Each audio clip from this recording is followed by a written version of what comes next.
Bonjour et bienvenue à l'émission Islam. Aujourd'hui, dans le cadre de notre série Islam au féminin, nous parlons des femmes et du féminin dans le soufisme. Quel a été le statut, l'histoire des femmes? Quelle est la place du féminin dans ce grand mouvement spirituel que l'on appelle le soufisme? Ce sont des questions auxquelles nous essaierons de répondre ensemble.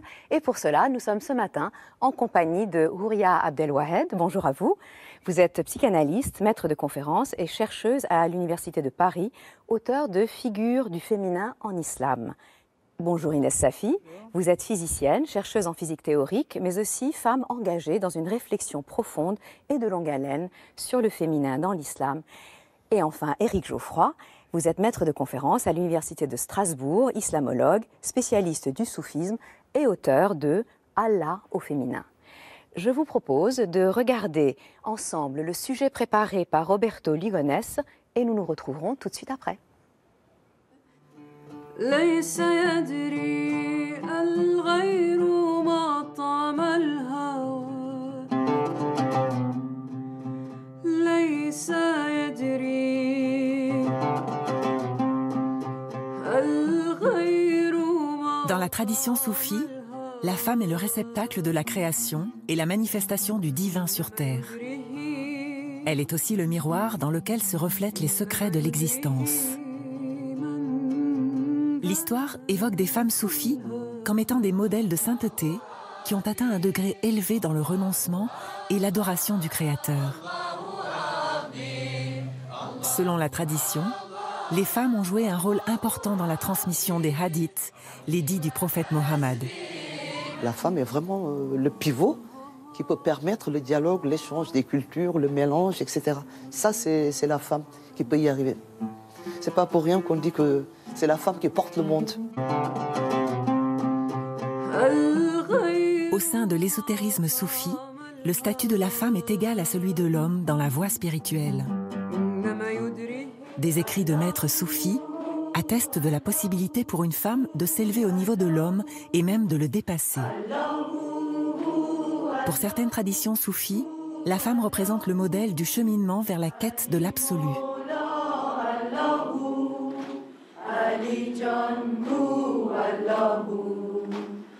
Ibn Arabi fut profondément influencé par des femmes de son époque. Selon lui, virilité et féminité ne sont que des accidents. L'essence de la nature humaine est une.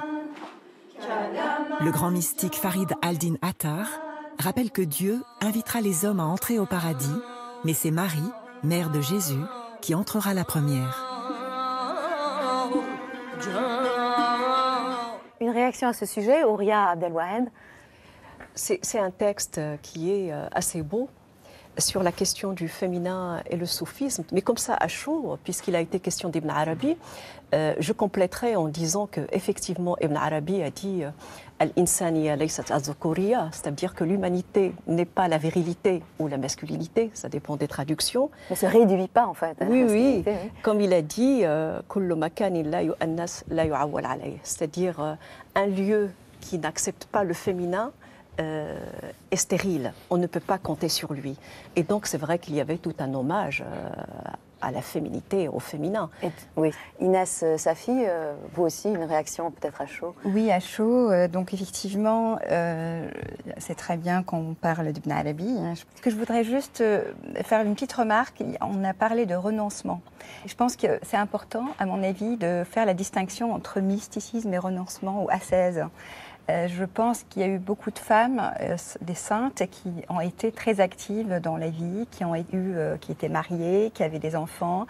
Et donc, je ne pense pas, même si évidemment dans certains cas, on sait que certains ont plaidé pour l'ascèse, mais je crois qu'on doit garder en tête que ce n'était pas vraiment une vie monastique nécessairement, dans la majorité des cas. Oui, loin de là. Et alors, Éric Geoffroy, vous venez de publier en fait aux éditions Albin Michel un livre intitulé Allah au féminin.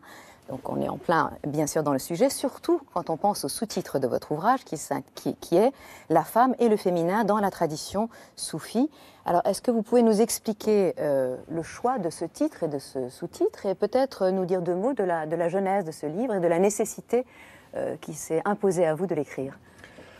il y a une genèse plus large que celle du soufisme au sens strict, ou même que celle de l'islam. C'est qu'il m'apparaît, et je ne suis pas le seul, je pense, à le penser, que la modernité de type européen, qui est apparue en gros en fait, au XVIIe siècle, a charrié un positivisme technoscientiste. Et tout ça, c'est du masculin dévoyé. C'est un principe masculin dévoyé. Et là, ce que l'on constate depuis un certain temps, c'est que le féminin réapparaît pour rééquilibrer finalement. Oui, alors pourquoi Allah au féminin? Alors, bon, pour faire bref, moi je le justifie en avant-propos, mais ce titre est juste par au moins deux aspects. Le premier aspect, c'est que les plus grands, Ibn Arabi, Ibn al-Farid, Rumi, se sont adressés parfois à elle et non pas à lui. Les plus grands. Bon, Ibn Arabi le dit parfois, il le dit comme ça en passant, je m'adresse à Anti et non pas Anta, c'est-à-dire toi au féminin et non pas toi au masculin en arabe. Bien sûr que le plus souvent on trouve le pronom huwa, ou bien il, enfin, à la troisième personne du singulier, mais on voit de plus en plus, et il y a des analyses sur ce point, qui montrent que c'est plutôt un neutre et que bien sûr c'est suprasexué. Les poètes soufis, lorsqu'ils veulent évoquer, suggérer l'essence divine, ils passent par des prénoms féminins. Et le plus connu est Leïla. Évidemment. La nocturne, la mystérieuse. Oui. Peut-être avant de revenir aux sources coraniques et autres textes fondateurs, quand on dit soufisme, qu'est-ce qu'on veut dire par là, Inès Safi? Alors, c'est très difficile à définir, le soufisme. C'est vraiment le cœur, d'abord, de l'islam. C'est la spiritualité vivante qui, finalement, a été présente, y compris chez les représentants des doctrines, même sunnites, par exemple, contrairement à ce qu'on croit. Ça n'a pas été une doctrine à part. Je pense que le soufisme a irrigué vraiment tous les théologiens qui l'ont, plus ou moins vécu, parce que c'est vraiment de l'ordre du vécu. Et on pense, disons, c'est vraiment quelque chose qu'on trouve déjà chez le prophète Mohammed sallallahu alayhi wa sallam, puisqu'on parle de secrets spirituels qui ont été transmis, par exemple, à Abu Bakr. Donc c'est une tradition qui n'a pas du tout été... le mot en soi, effectivement, est apparu tardivement. Et le soufisme, c'est plutôt... La dimension initiatique, on pourrait dire. Oui, exactement, tout à fait. C'est une dimension initiatique, c'est une certaine discipline. C'est pas quelque chose de l'ordre de l'irrationnel, parce qu'il a sa propre raison. Et le but, c'est une sorte de déification, c'est d'être habité vraiment par le divin, d'être le réceptacle, justement, le miroir où se reflète la beauté divine. La création est un miroir où sa beauté se reflète, en fait. Ouria Abdelwahed, vous vouliez ajouter quelque chose? Oui, alors, il est vrai que lorsqu'on veut définir le soufisme, en tasawwuf, en arabe, on va vers la racine étymologique qui désigne aussi le safa, le sauf, sauf, c'est-à-dire ce vêtement de laine que portaient les soufis. Alors, Bayrouni du Xe siècle disait que c'est plutôt la transcription de Sophos, le sage. Mais moi, j'ai toujours du mal à dire soufisme. Je dis plutôt la mystique musulmane. Et c'est vrai que la mystique, pour moi, elle n'est pas au cœur de l'islam. Là, c'est vraiment tout un débat. Et je trouve que c'est très, très important d'avoir des débats et d'avoir des divergences d'opinion. Parce qu'il est dans la nature, comme disait Michel de Certeau, la nature de la mystique d'appartenir à la transgression, qu'elle soit juive, chrétienne ou musulmane. Et Hallaj, quand il disait « Toi qui contiens tout, où es-tu » Là, il est tout à fait rejoint par Jean de la Croix, Saint Jean de la Croix, quand il dit je me plains ou je gémis de ton absence, où te caches-tu ? Donc c'est vraiment... Alors la mystique, c'est effectivement, on va dire, une expérience intérieure de souffrance, d'extase également, et en même temps, c'est une... pensée subversive, non pas seulement parce qu'elle dépasse les dogmes, les rites religieux, quels qu'ils soient, mais c'est parce que c'est aussi le mortel, le fini, l'être humain, le sujet, qui est en train de chercher comment dire en langage, là, le langage de tous les jours, une expérience inouïe et absolue de contact avec l'absolu. Donc, Avec la... oui, bien c'est sûr. ça, pour moi, l'essence de la mystique. Et donc, par définition, elle est en transgression. Alors justement, Éric Geoffroy, peut-être qu'il faut revenir un tout petit peu à ce qui est à l'origine finalement de cette expérience. Alors, expérience intime, mouvement de pensée qu'est la mystique ou le soufisme. Et je voudrais peut-être que vous nous fassiez une petite mise au point sur spiritualité et femme, tel que ce thème se donne dans le Coran. Oui. Alors avant, je voudrais répondre en effet, pour débattre avec Horia. Transgression, lorsqu'Ibn Arabi nous dit que la charia, c'est la haqiqa, c'est-à-dire le monde des normes, parce que la charia, c'est la norme du monde physique, c'est la réalité ultime, c'est la réalité ésotérique. Donc, c'est simplement en fait une question d'état de conscience. Voilà. Mais donc, pour moi, il n'y a pas de, enfin, et pour les maîtres, il n'y a pas de transgression. Mais après, on peut dire que les shatahat, par exemple, lorsque les soufis reçoivent une présence divine trop forte et que ça déborde, pour traduire le terme shataha, en effet, c'est une transgression par rapport à l'attitude type commune du croyant. Voilà. Mais bon. Nous revenons au Coran. Voilà.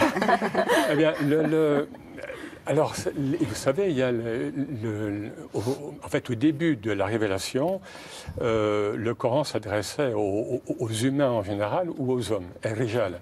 Et plusieurs femmes du prophète, dont Salama, on le sait, sont venues donc le trouver et se sont plaints un petit peu que Dieu ne s'adressait pas aux femmes. Et alors a été révélé le verset 33-35, sourate 33, verset 35, qui décline les hommes et les femmes, donc les musulmans, les musulmanes, les croyants, ceux et celles qui pratiquent le zikr, l'invocation de Dieu, ceux et celles qui sont patientes. Bref, masculin, féminin, à égalité. Et après, nous avons d'autres versets, ou un verset notamment, qui nous dit que les croyants et les croyantes sont alliés les uns des autres. Et voilà, ils pratiquent une telle discipline spirituelle, etc. Donc, dans l'islam, contrairement à ce qu'on croit, c'est établi coraniquement, très vite, qu'il y a cette égalité spirituelle. Oui, on a bien dit sur le plan ontologique et spirituel. Oui, tout à fait. Alors, Inès Safi, est-ce que finalement, dans le premier mouvement du soufisme, si les femmes ont joué un rôle, et si oui, quel a-t-il été? Alors, justement, on voit ces femmes du prophète qui viennent, qui transgressent en quelque sorte, qui interrogent. Je pense qu'effectivement, les femmes du prophète Mohammed sallallahu alayhi wa sallam elles-mêmes étaient déjà dans une spiritualité vivante. Khadija, Aïcha, sa fille Fatima, on pense qu'elle est vraiment... alors, je trouve d'ailleurs que son statut dans le sunnisme n'est pas vraiment ce qu'il mériterait d'être, parce qu'on a cette méfiance par rapport aux chiites, mais Fatima est vraiment le sceau, en fait, de l'amour divin. Et Aïcha, c'est quelqu'un qui est connu aussi pour être vraiment... Il y a un compagnon, par exemple, du prophète Mohammed sallallahu alayhi wa sallam, qui disait, quand on voulait vraiment... On avait une question à poser, d'ailleurs, pas nécessairement sur le plan de l'exotérisme, mais aussi de l'ésotérisme, on allait voir Aïcha. Et il disait que son intelligence était supérieure à celle de tous les hommes réunis. Ensuite, Aïcha, donc Mohammed aussi, disait que si vous voulez connaître la moitié de votre religion, allez voir la petite rousse. Et là, je pense que le mot din, religion, qu'on traduit par religion, là aussi, il faut se méfier d'y mettre aussi l'exotérisme. Je pense que ad-din al-qayyim, donc la religion immuable, on a tendance à la réduire effectivement à une sorte de charia ou de religiosité actuellement, et je trouve ça dommage parce qu'il y a déjà tout, c'est vraiment la spiritualité qu'on essaie des fois de séparer de la religion. Donc quand on parle de din, ad-din ou bidin al-hub d'ailleurs, pour revenir à Ibn Arabi, dans son fameux poème sur la religion de l'amour, il parle de ad-din ou bidin al-hub. Donc je professe la religion de l'amour. C'est le mot adin aussi qu'il utilise. Donc ensuite, évidemment, dans l'émergence... dans cette voie, une figure qui est très connue, c'est Rabia al-Adawiya, et qui a vraiment joué un rôle très important pour rétablir aussi. Il y a eu un moment, effectivement... oui, alors voilà, nous en parlerons plus longuement, en fait, la semaine prochaine, parce que nous avons préparé un sujet sur elle, justement. Ah oui, d'accord. Mais il y en a d'autres. Enfin, j'ai cru comprendre que la figure de Rabia faisait un peu écran sur... Oui, c'est ce que je disais, c'est qu'effectivement, elle a vraiment fait écran aux autres figures. Il y en a jusqu'au 19e siècle et jusqu'au 20e siècle, puisqu'il reste encore des guides spirituels femmes, même si je pense qu'il y en a moins que dans le passé. Vous voyez, la flèche du temps n'indique pas nécessairement le progrès.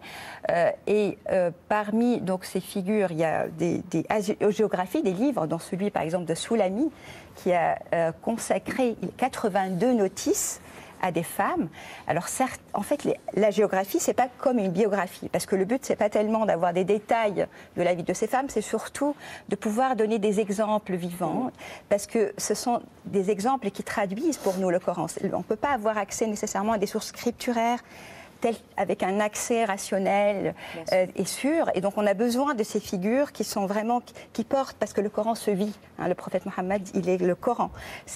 Il est vivant dans la révélation. Et ces êtres vivent dans la révélation. Et donc la géographie sont étonnantes parce qu'on a des éloges de ces femmes, de leur degré spirituel, de leur réalisation. Ce sont des femmes qui ont initié, dans certains cas, leurs maris, qui ont initié de grands maîtres.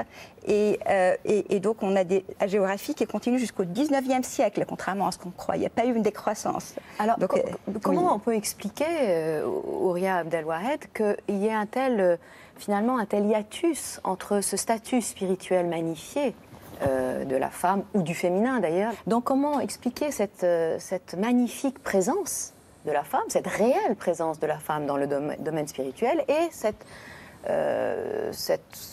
finalement le fait qu'elle soit socialement quand même reléguée pendant des siècles? Enfin, il faudrait remonter un petit peu avant, parce que si on lit le banquet de Platon, si on a envie de le relire là, très brièvement, quand il fallait discourir sur l'amour. Et quand le rôle de Socrate arrive, il cède la parole à Diotime, à l'étrangère de Mantinée. À une femme. Oui, à une femme. Et donc, c'est elle qui va vraiment parler de la façon la plus sublime de l'amour, en disant il faut transcender l'amour des corps pour l'amour de l'un. Donc il y a vraiment cette dimension spirituelle déjà dans le banquet de Platon. Mais dans l'islam? L'islam, il est en lien aussi avec le platonisme et le néoplatonisme.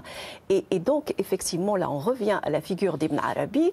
Turjuman al-Ashwaq, ou l'interprète des ardents désirs, est un livre qui a été soufflé, écrit sous l'inspiration de Nizam, donc aussi une femme. C'est un motif assez connu, hein, le motif du rapport de la femme au savoir, que ce soit dans la société grecque ou autre. Alors, la question, elle est extrêmement difficile. Comment se fait-il, moi je ne dirais pas le hiatus, qu'il y ait un fossé entre ces femmes qui représentent le savoir, l'intelligence, mais depuis le début, c'est-à-dire celle qui dit, celle qui fait même manger la pomme à Adam, la pomme, c'est-à-dire celle qui s'approche de l'arbre, c'est la femme. Elle voulait savoir. Donc l'arbre de la connaissance. Oui, parce qu'elle voulait savoir.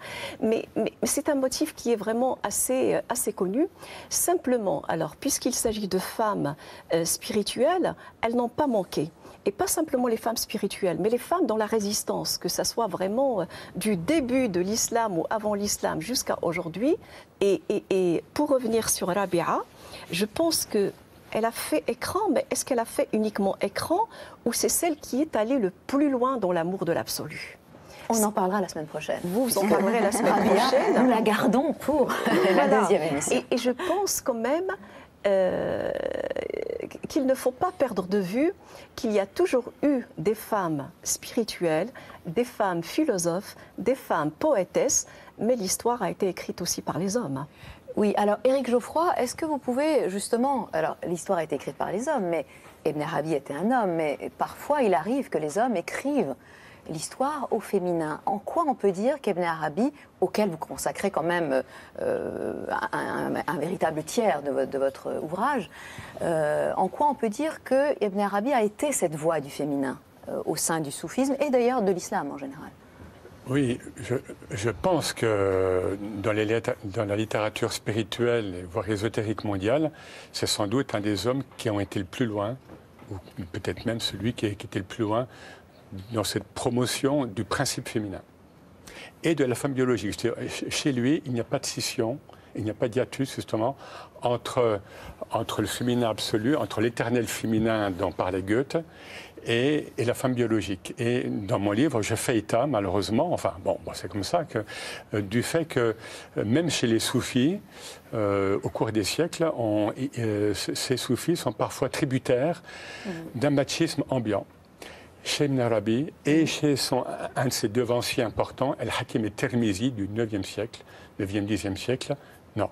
Même dans sa vie, même dans sa biographie, il y a cette présence et du principe féminin et de la femme biologique et qui est toujours en oubli.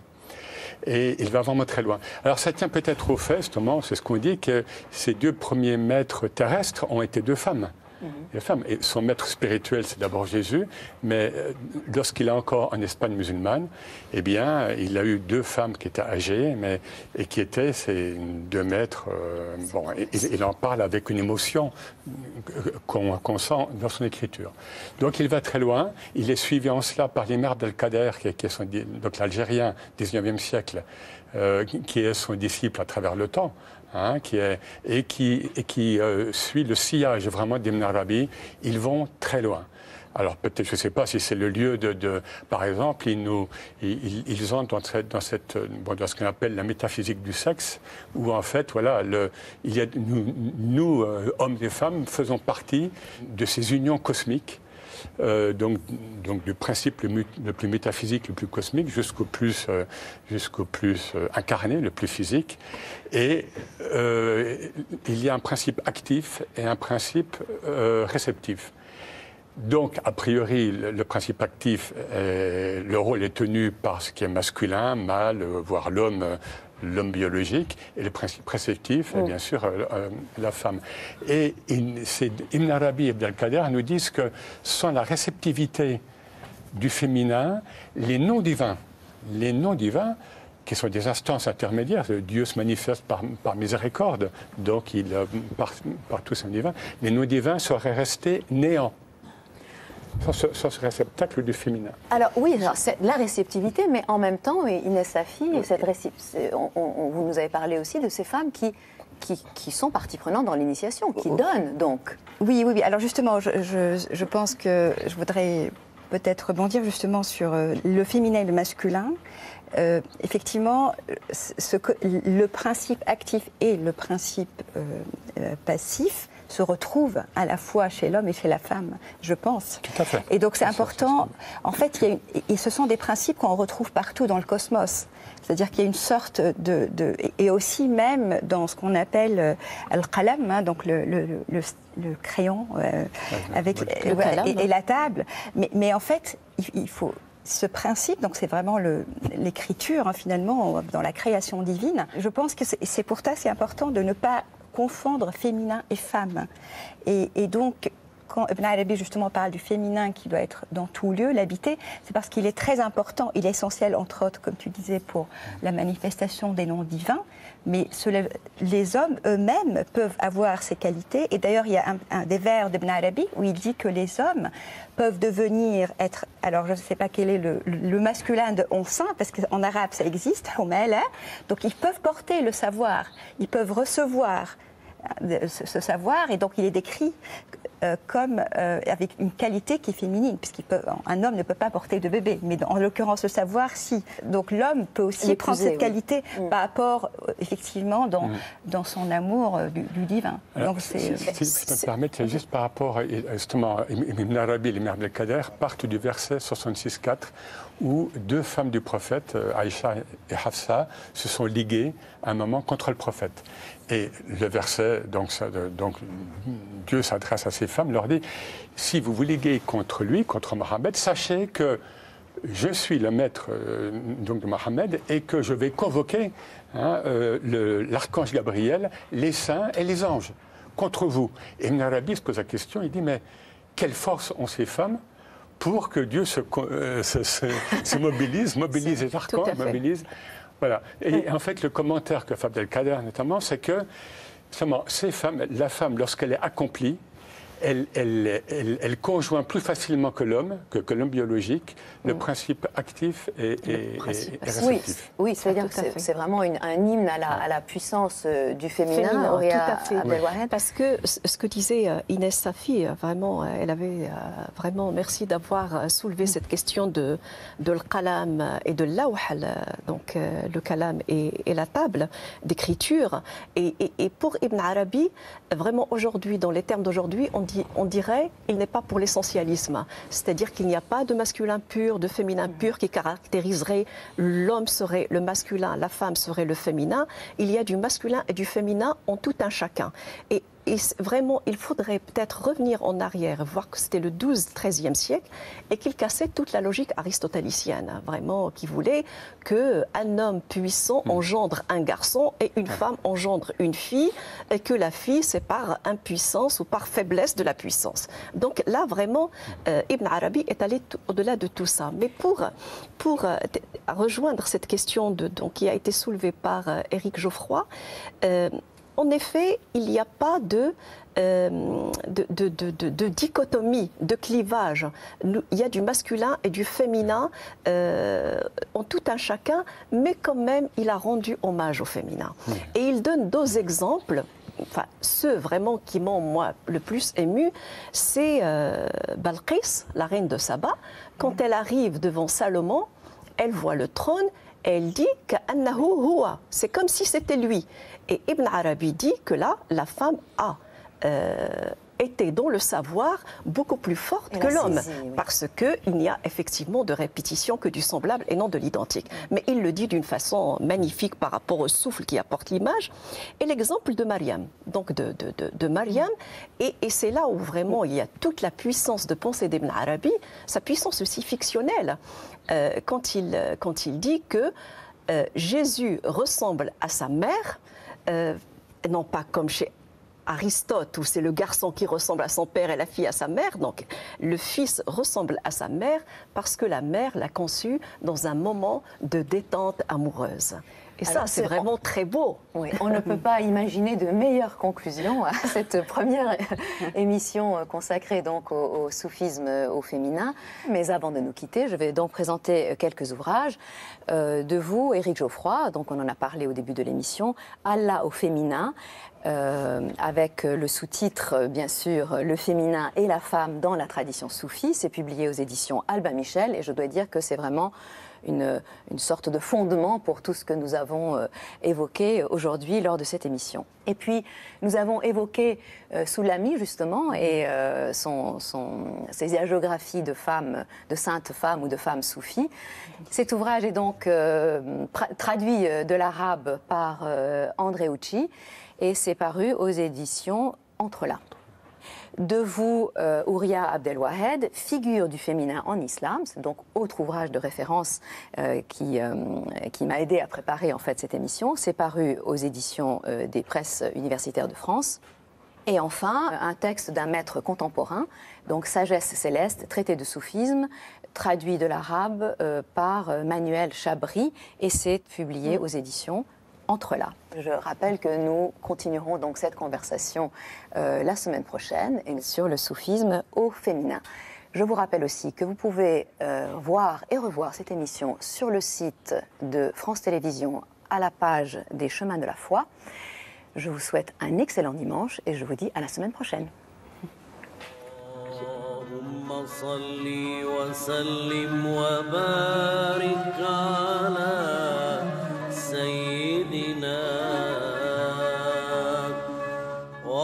سعدنا وسندنا